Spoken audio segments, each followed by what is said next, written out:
We're working to connect a region of over 600 new bridges between our lands.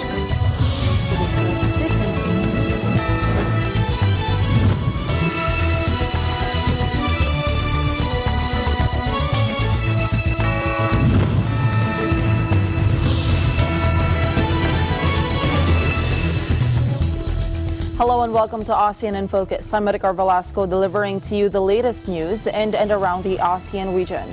On today's headlines, President Rodrigo Duterte on Monday, December 3, gave the assurance he would not pardon the 3 policemen convicted of killing Keyon de los Santos.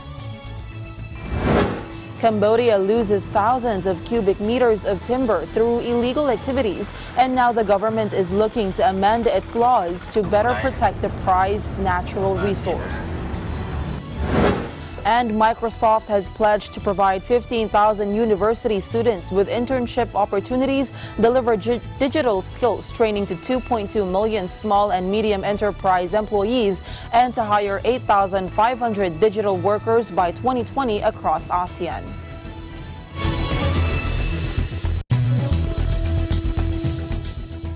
President Rodrigo Duterte on Monday, December 3, gave the assurance he would not pardon the 3 policemen convicted of killing Keyon de los Santos.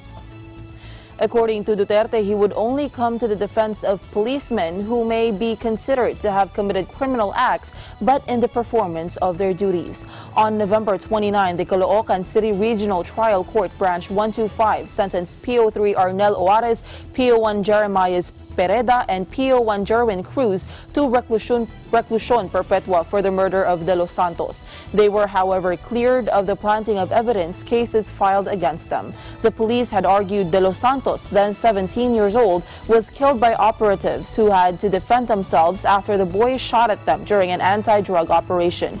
This was, however, belied by footage from closed-circuit television camera in the area and by witnesses who said De Los Santos was dragged in a corner where he was shot.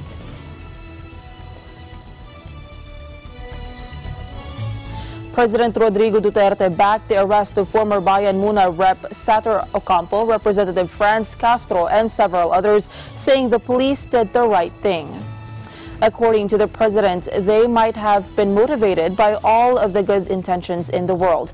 But there is the intent, which is criminal, in bringing out and transferring children from one area to another, especially and eventually using them in their struggle. He adds that Bayan Muna, Gabriela, and Kilusang Mayo Uno were actually fronts for the Communist Party of the Philippines. Ocampo, Castro, and several others were intercepted by government security forces in Talingod, Davao on November 28 and were charged with trafficking and for violation of the laws protecting minors.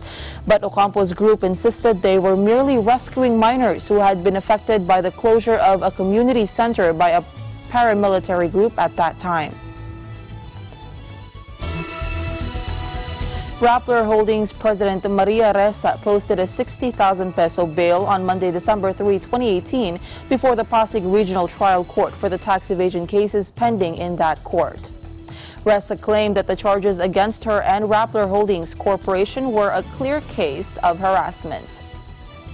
I'm not a criminal, and yet here I've been fingerprinted like a criminal, right? It washes off, but these charges, before the government files these, they should have gone through their own due process. And just in this court alone, we feel that we did not get due process. I'll tell you what they are, right? The arrest warrant, and then this is the order of release. Ressa surrendered to the Pasig City Court on Monday, posted the equivalent of $1,100 and was ordered to return Friday for arraignment on charges that Groppler provided false information to tax authorities. I'm certainly not a flight risk. I came back precisely to address these charges, and I'll continue addressing the charges if nothing other than to show that A, they're politically motivated, 2, they're manufactured. Groppler pays the right taxes. I think the government wants me to feel afraid. You know, I've been through a lot of these things before, and certainly now is not the time to be afraid. We understand we're vulnerable, but we also know that our mission has never been stronger. Arraignment was set for December 7 at 8:30 a.m. The bail Ressa posted before the Pasig RTC branch 265 was for Groppler's alleged failure to supply correct information in its value-added tax or VAT return for the second quarter of 2015.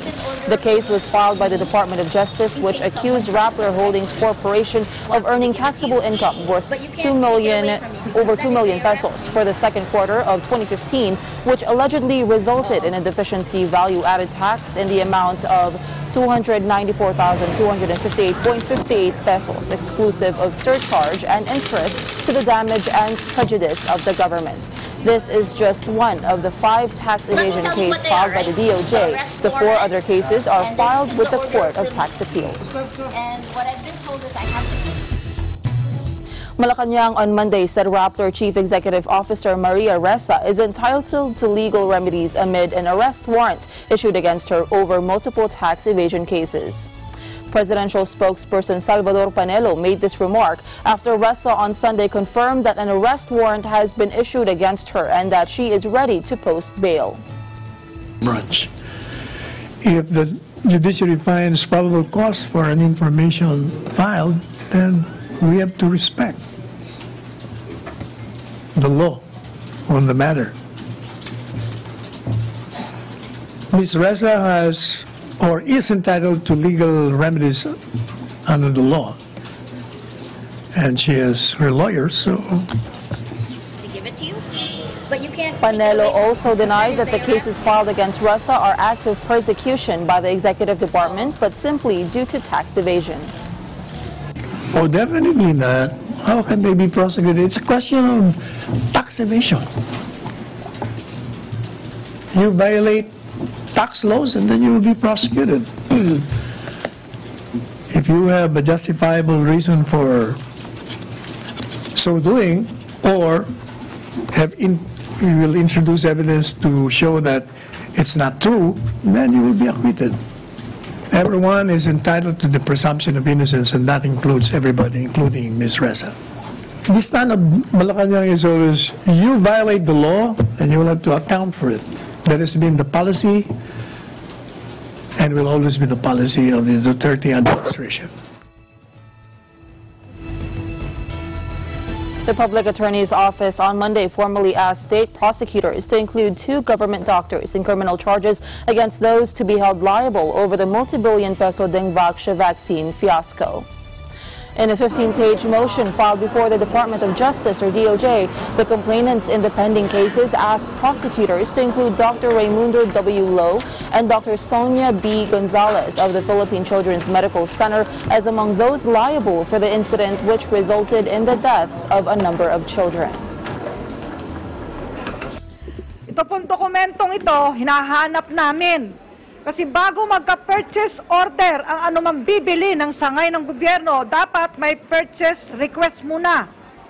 Ito po yung purchase request, ang date, January 21, 2016. 3 billion peso worth of Dengvaxia. Ang nag-approve po ay si Dr. Raimundo W. Lo, MD, Head of Center Department. At inamin niya sa Kongreso, inauthorize niya si Dr. Sonia Gonzalez na ipirma sa ibabaw ng pangalan niya. Kaya pirmado to. Ito po yung missing document. Kasi bakit nagka-purchase order ng March 2016? Nasaan yung purchase request? Lumitaw po ito sa lower house. Ayun, nakita nyo dun sa investigation slip form. Ayan, investigation slip. Nakalista yung mga pangalan doon, nila Dr. Garin. Meron dyan daw sa dulo kasi kulang kami ng dokumento. At iniintay din namin ang resulta ng lower house, ng Senate Blue Ribbon, dahil meron pang matataas na opisyal ng pamahalaan na nagpayag sa pagbili nito. Kailangan po namin yon. Dahil hindi po kami basta nagdidemanda ng walang sapat na dokumento.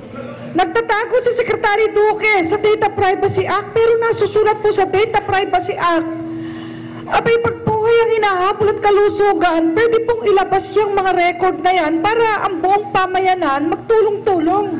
Lalo kung mahihirap po yung involved sa mga barangay na walang kapera-pera pang ospital. Tapusan po tayo. The Public Attorney's Office said that as of November 23, 2018, 102 children who received Dengvaxia already died, while all of them exhibited a common pattern in signs and symptoms. The complainants have filed charges for reckless imprudence resulting to homicide and violation of the Anti-Torture Act for each individual Dengvaxia victim. Ito po yung mga severe cases ng dengue. Nagkaroon po ng severe dengue.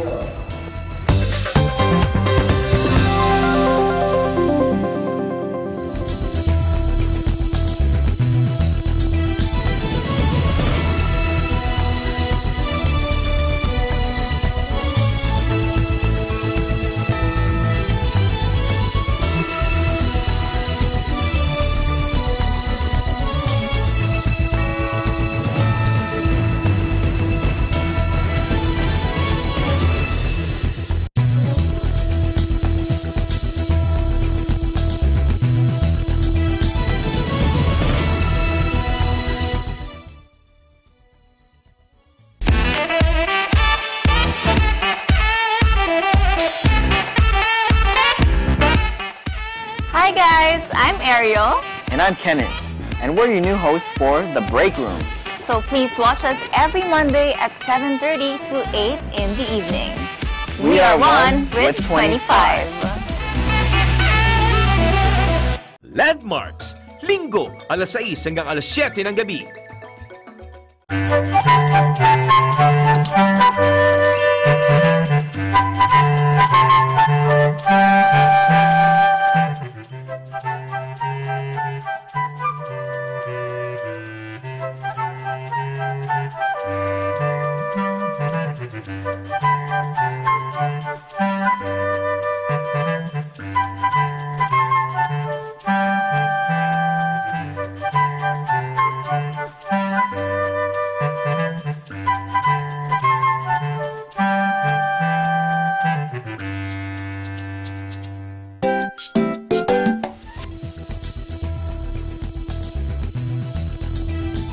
Welcome back. Countries part of the Association of Southeast Asian Nations will benefit from the U.S.-China trade war, which will divert trade and investment to the region in a bid to circumvent the high tariff walls. This according to a report by Maybank Kim and Maybank He. The Singapore Business Review said that, in particular, Vietnam, Thailand, Cambodia, and Malaysia may benefit as multinational corporations and Chinese firms build new plants and expand their capacities.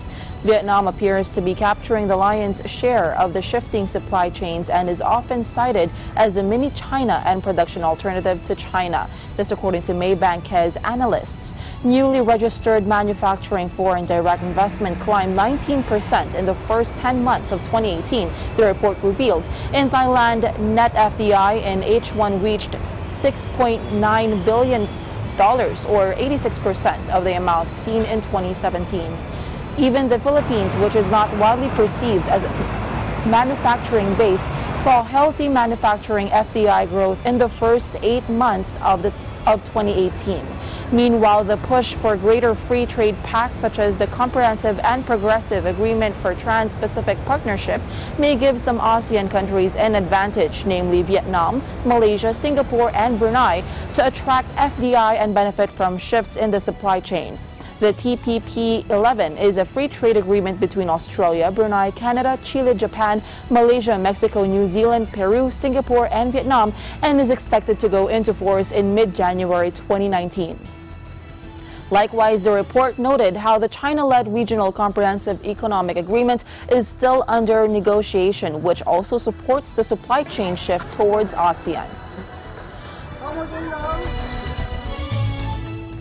Cambodia loses thousands of cubic meters of timber through illegal activities, and now the government is looking to amend its laws to better protect the prized natural resource. Last week, the country's Minister of Interior held a meeting with counterparts from the Environment and Agriculture Ministers and other main stakeholders to re-evaluate the existing laws, which were deemed ineffective in combating illegal logging. In a Facebook post, Sar Kang said the ministries involved have drafted new laws during the meeting to allow local authorities to directly address illegal harvesting and smuggling of the country's natural resources, Radio Free Asia reported. Timber and other similar products from Cambodia have long been smuggled to neighboring China and Vietnam, which use the material to produce expensive furniture.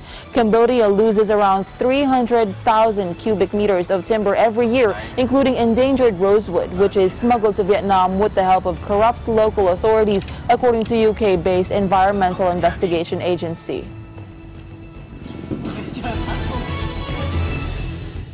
Business confidence for the services sector in Malaysia has increased to 18.8%, the highest in 3 quarters, driven by tepid inflationary pressures and the current stable job market. As guided by the midterm review of 11th Malaysia Plan and Budget 2019, enlarging consumers' purchasing power is among key pillars under the new government to spur domestic demand as well as overall economic activity. Overall domestic demand is seen to stay strong in 2019, contributing solid support for economic growth, said MIDF Amana Investment Bank BHD's research arm in a recent report. For the year ahead, the research team believe that overall business performance is expected to improve for the next 6 months of 2019 or the first half of 2019. Strong domestic demand and low inflationary pressure are fundamental factors supporting services sectors.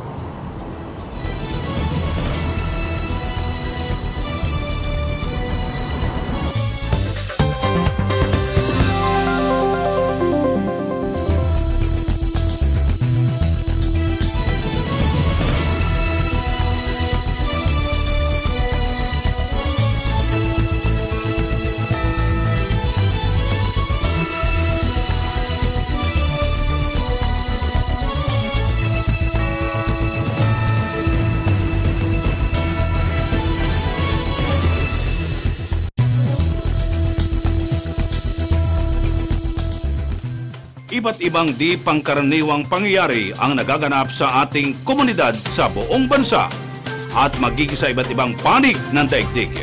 Mga pangyayaring nagpapakilo sa damdamin, nagsisilbing inspirasyon at nakakaapekto sa mga mamamayan. Sa mata ng Agila, patuloy kaming maghahatid ng tunay, patas at balanse mga balita na walang ibang motibo kundi serbisyo publiko. Subaybayan ang mga hatid naming balita sa Eagle News PH Facebook at Twitter pages. At sa Eagle News Live YouTube channel. At sa aming website, ang eaglenews.ph. Mata ng Agila!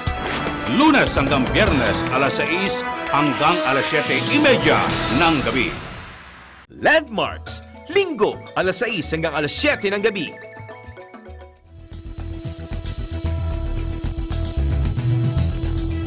Welcome back. Microsoft has pledged to provide 15,000 university students with internship opportunities, deliver digital skills training to 2.2 million small and medium enterprise employees, and to hire 8,500 digital workers by 2020 across ASEAN. The pledge was announced following the launch of the ASEAN Digital Skills Vision 2020, an initiative that pledges to equip 20 million ASEAN workers with digital skills and opportunities in the next 2 years. Microsoft Asia Pacific Assistant General Counsel and APAC Regional Director Corporate External and Legal Affairs Sunny Park said he believes in a future where every young person has the skills, knowledge and opportunity to succeed. He said they are going to empower every person and SME in ASEAN to achieve more. The ASEAN Digital Skills Vision 2020 was launched during the World Economic Forum 2018 meeting in Vietnam. It aims to address the employment and skilling challenges brought about by the Fourth Industrial Revolution.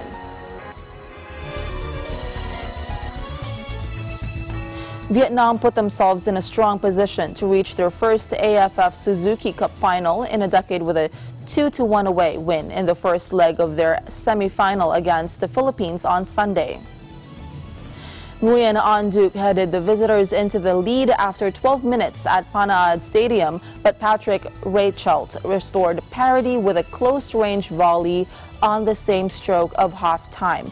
However, Phan Van Duc put the 2008 champions back in front early in the second half as they grabbed the upper hand ahead of the return game at Hanoi's Mai Dini Stadium on Thursday. The winners over the two legs will meet Malaysia or Thailand, who drew 0-0 in Kuala Lumpur on Saturday in the final of Southeast Asia's biennial tournament later this month.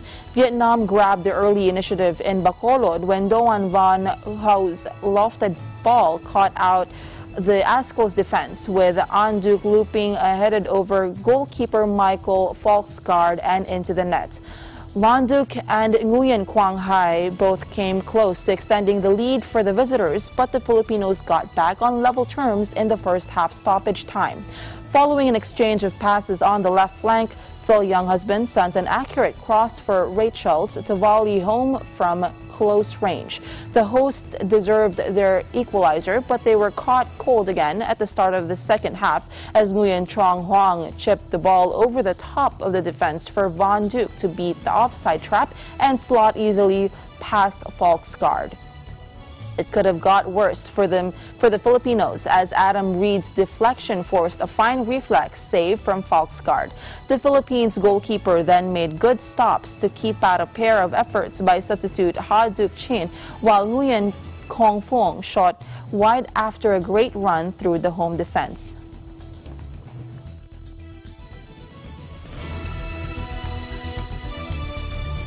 And that is the latest news in the Southeast Asian nations. Stay updated about the ASEAN region. I'm Maricar Velasco and I am 1 with 25.